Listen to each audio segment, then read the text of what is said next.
Shifting gears now, it's been one of Westminster's most turbulent weeks as British politicians continue to battle over the terms of the UK's exit from the European Union. While Prime Minister Boris Johnson wants to leave the EU by the end of the October deadline with or without a deal, he was defeated in Parliament this week by MPs who voted to block a no-deal Brexit.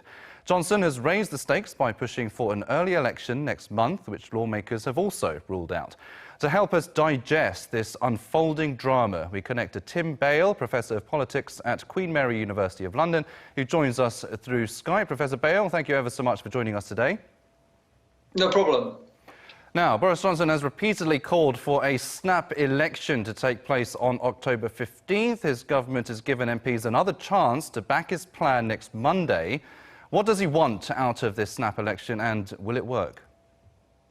Well, what he would like is for the Conservative Party to win that election with a bigger majority. He would then be able to overturn the legislation which has just gone through to block no deal and take the UK out of the European Union by the deadline that he himself has set himself of the 31st of October. Right. Now, Prime Minister Johnson says attempts to delay Brexit will only scupper the UK's negotiating power. He's also said he will be rather dead in a ditch if Brexit was to be delayed. Is this a convincing argument by Johnson that delaying Brexit might hinder the UK's chance of negotiations?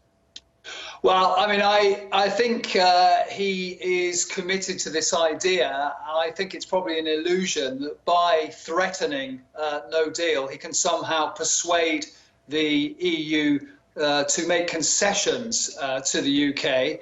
All the noises coming out of Brussels suggest that that strategy isn't working.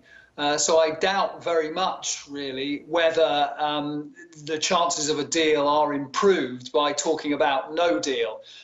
It seems fairly clear, I think, to most people in this country, because we've seen leaks come out about the negotiations with the EU, that they are in fact a bit of a sham, and that Boris Johnson really simply wants to take the UK out of the EU without a deal. Right. Professor Bale, in your view, how likely is it that Brexit will be delayed? Will the Prime Minister be able to come up with a new plan in time? It looks now very likely that we will have an extension of the October the 31st deadline. It looks very like Parliament has succeeded in blocking no deal. It doesn't look as if Parliament is going to give Boris Johnson the general election that he might require to try and stop that legislation having any effect. So I expect that he or whoever succeeds him, he might resign, we never know, will write to the EU and ask for an extension, and that extension will last until January 2020. Now, speaking of possible resignation, do you think that Boris Johnson will resign if Brexit is delayed? And if he does, what implications do you think that will have on this process? He might do that because he, I think, will face a huge political problem if he is required to ask for an extension, something he says he would never do. And as you hinted, he said yesterday that he would rather be dead in a ditch than do it.